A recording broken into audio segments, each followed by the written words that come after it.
Hello viewers, આપ સૌને મારા જય શ્રી કૃષ્ણ.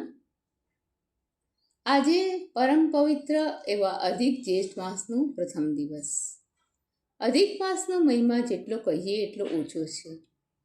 તો આ પવિત્ર માસ દરમિયાન આપણે સૌ સાથે મળીને એક સત્સંગ યાત્રા શરૂ કરીએ. શ્રી પુરુષોત્તમ માસ મહાત્મ્ય દર્શાવતી અધિક માસની કથાનો સત્સંગ.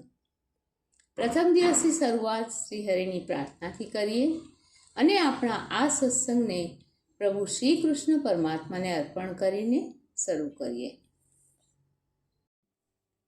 જગતનિયંતા પાલન કરતા હે દામોદર દુઃખ હરતા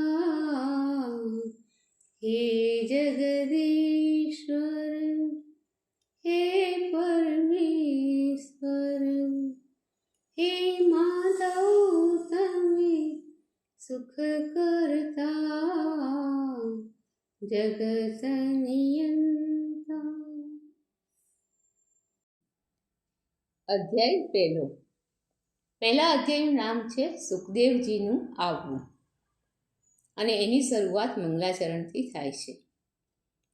વંદન કરતા ભક્તજનોને કલ્પવૃક્ષની પેઠે ફળ આપનાર, વૃંદાવનમાં વિનોદ કરનાર, વૃંદાવનને ચંદ્રમા સમાન અને સમગ્ર આશ્ચર્યમય પુરુષોત્તમ ભગવાનને હું વંદન કરું છું. શ્રી નારાયણને, નરોમાં ઉત્તમ નર ભગવાનને, દેવી સરસ્વતીને તથા વ્યાસને નમસ્કાર કર્યા પછી જય નામનો ઐતિહાસિક ધર્મગ્રંથ શરૂ કરવો. પૂર્વે નૈમિષારણ્યમાં યજ્ઞ કરવાની ઈચ્છાથી અસિત, દેવલ, પૈલ, સુમંતુ, પીપલાયન, સુમતિ, કશ્યપ, જાબાલી, ભૃગુ, અંગીરા, વામદેવ, સુતીક્ષ્ણ, સરભંગ, પર્વત, આપસ્તંભ, માંડવ્ય, અગસ્ય, કાત્યાયન, રથિતર, ઋભુ, કપિલ, રૈભ્ય, ગૌતમ, મૃદંગલ, કૌશિક, ગાલવ, ક્રતુ, અત્રિ, બભ્રુ, ત્રિત, શક્તિ, બુધ, બૌધાયન, વસુ, કૌંડિન્ય, પૃથુ, હારિત, ધૂમ્ર, શંકુ, સંકૃતિ, શનિ, વિભાંડક, પંક, ગર્ગ, કાણાદ, જમદગ્નિ, ભરદ્વાજ, ધૂમપ, મૌન ભાર્ગવ, કર્કસ, સૌનક, મહાતપસ્વી સતાનંદ, વિશાલ, વિષ્ણુવૃદ્ધ, જર્જર, જય, જંગમ, પાર, પાસધર, પૂર, મહાકાય, જૈમિની, મહાગ્રીવ, મહાબાહુ, મહોદર, મહાબલ, ઉદ્દાલક, મહાસેન, આર્ત, આમલકપ્રિય, ઉર્ધ્વબાહુ, ઉર્ધ્વપાદ, એકપાદ, દુર્ધર, ઉગ્રશીલ, જલાસી, પિંગલ, અત્રિ, ઋભુ, સાંડીર, કરુણ, કાલ, કૈવલ્ય, કલાધર, શ્વેતબાહુ, રોમપાદ, કદ્રુ, કાલાગ્નિધૃત, શ્વેતાશ્વતર, સરભંગ અને પૃથુસવા એ નામે મુનિઓ પોતપોતાના શિષ્યો સાથે આવ્યા હતા. તે બધા બ્રહ્મમાં સ્થિતિ પામી ચૂકેલા, વેદો તથા વેદોના અંગરૂપ ગણાતા, સર્વશાસ્ત્રોમાં પારંગત, લોકો પર કૃપા કરનારા, પરોપકાર કરવાના સ્વભાવવાળા, બીજાનું ભલું કરવામાં તત્પર અને વેદમાં તથા સ્મૃતિઓમાં કહેલા કર્મો કરવામાં કાયમ તત્પર રહેનારા હતા. એ મુનિઓ નૈમિષારણ્યમાં આવી યજ્ઞ કરવાની તૈયારી કરી રહ્યા હતા. એ સમયે સુત પુરાણી તીર્થયાત્રા નિમિત્તે પોતાના ઘરેથી નીકળી પૃથ્વી પર ફરતા ફરતા નૈમિષારણ્યમાં આવી ચડ્યા. ત્યાં શિષ્ય સહિત એ મુનિઓના તેમણે દર્શન કર્યા.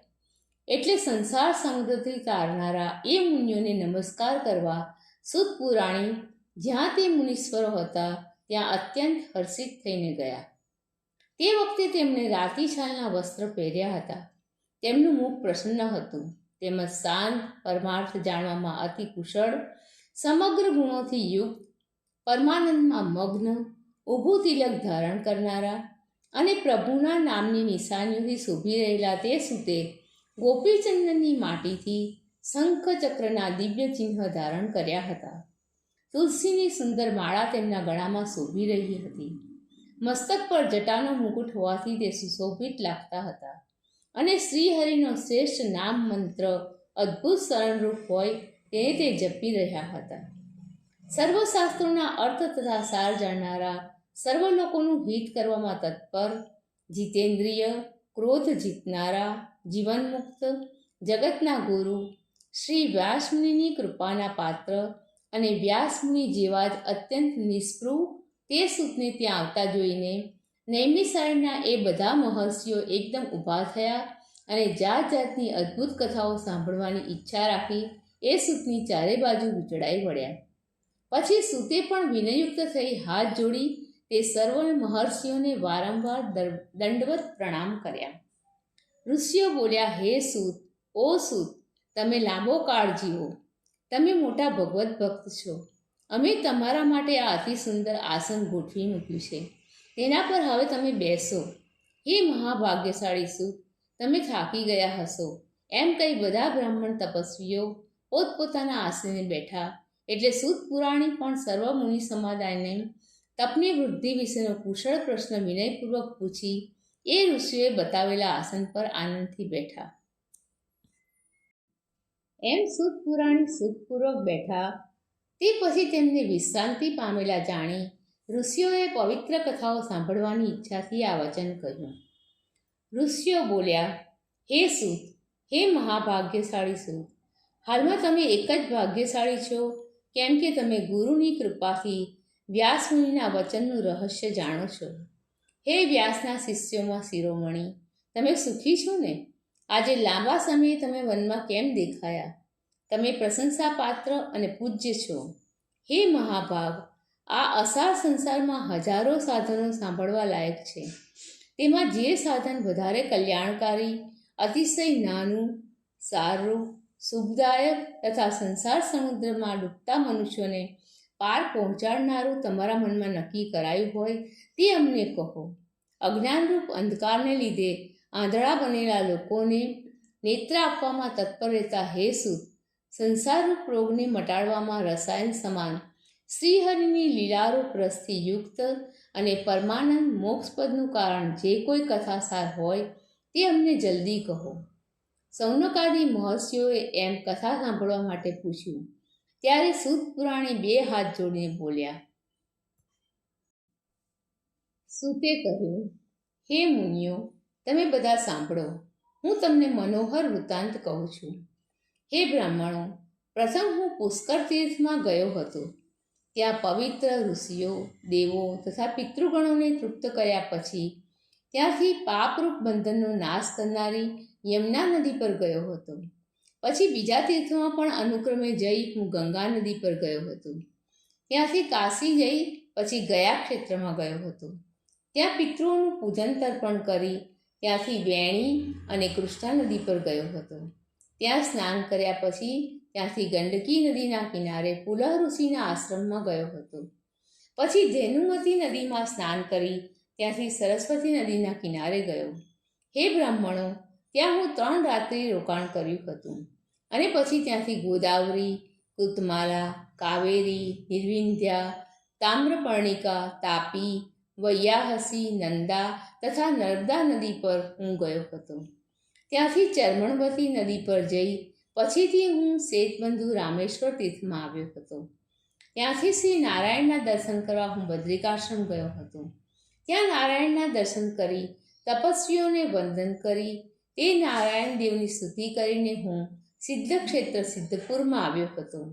એમ ઘણા તીર્થોમાં ફરતો ફરતો હું કુરુ દેશમાં તથા જાંગલ દેશમાં જઈ ચડ્યો અને ત્યાંથી હસ્તિનાપુર ગયો હતો. હે બ્રાહ્મણો, ત્યાં મેં સાંભળ્યું કે પરીક્ષિત રાજા રાજ્ય છોડી અનેક ઋષિઓની સાથે મહાપવિત્ર ગંગાના કિનારા પર ગયા છે અને ત્યાં સિદ્ધો, યોગીઓ તથા સિદ્ધરૂપ ભૂષણોવાળા દેવર્ષિઓ આવ્યા છે. તેમાંના કેટલાક આહાર રહિત રહેનારા, કેટલાક વાયુનો જ આહાર કરનારા, કેટલાક જળનો આહાર કરનારા, કેટલાક પાંદડાનો આહાર કરનારા, કેટલાક શ્વાસનો જ આહાર કરનારા, કેટલાક ફળનો આહાર કરનારા અને કેટલાક જળના ફીણનો જ આહાર કરનારા પણ છે. એ સાંભળી હે બ્રાહ્મણો, મને એ સમાજના દર્શન કરવાની ઈચ્છા થઈ, તેથી હું પણ ત્યાં ગયો. એ વખતે વ્યાસપુત્ર ભગવાન સુખદેવજી પણ ત્યાં આવી ચડ્યા. એ મહામુનિ બ્રહ્મ સ્વરૂપ થઈ ચૂકેલા, પ્રતાપી અને શ્રી કૃષ્ણના ચરણકમળમાં મનની ધારણા ધર્યા કરે છે.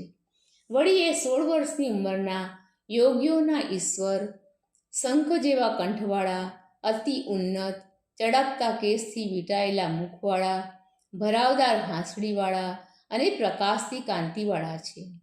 બ્રહ્મ સ્વરૂપ તે અવધૂતની આસપાસ થૂંકતા બાળકો અને હાથમાં ધૂળ ધારણ કરતી સ્ત્રીઓના ટોળા પણ હાથીની ચોપાસ માખીઓની પેઠે તેમને વીંટાઈ વળ્યા હતા. આખા શરીરે ધૂળથી ખરડાયેલા મહામુનિ સુખદેવજીને જોઈ બધા મુનિઓ હર્ષથી હાથ જોડી એકદમ ઊભા થયા. તે જોઈ અજ્ઞાની સ્ત્રીઓ તથા બાળકો દૂર ઊભા રહ્યા અને સુખદેવજીને નમસ્કાર કરી પોતે તેમનું અપમાન કર્યું. તેથી પશ્ચાતાપ કરતા કરતા પોતાના ઘરે ગયા. પછી મુનિઓએ એ સુખદેવજી માટે ઊંચું ઉત્તમ આસન ગોઠવ્યું, એટલે તેના પર શ્રી સુખદેવજી બેઠા અને તેમની ચારે બાજુ કમળની કળીની ચોપાસ જેમ પાંખડીઓ હોય છે તેમ બધા મુનિઓ પણ બેઠા. તે પછી જ્ઞાનરૂપ મોટા સમુદ્રનો ફેલાવો કરવામાં ચંદ્રમા સમાન ભગવાન સુખદેવજીએ ત્યાં બેસી બ્રાહ્મણોએ કરેલી પૂજાનો સ્વીકાર કર્યો. અને તે વખતે એ વ્યાસપુત્ર મહામુનિ તારાઓથી વીંટાયેલા ચંદ્રમાની જેમ શોભી રહ્યા હતા. ઇતિ શ્રી બૃહન્નારદીય પુરાણ વિશેના પુરુષોત્તમ મહાત્મ્યમાં સુખદેવજીનું આવવું નામનો અધ્યાય 1 સમાપ્ત. દર્શક મિત્રો, આપ સૌને મારા જય શ્રી કૃષ્ણ. કાલે ફરીથી મળીએ સત્સંગ યાત્રાની કથાના બીજા અધ્યાય સાથે.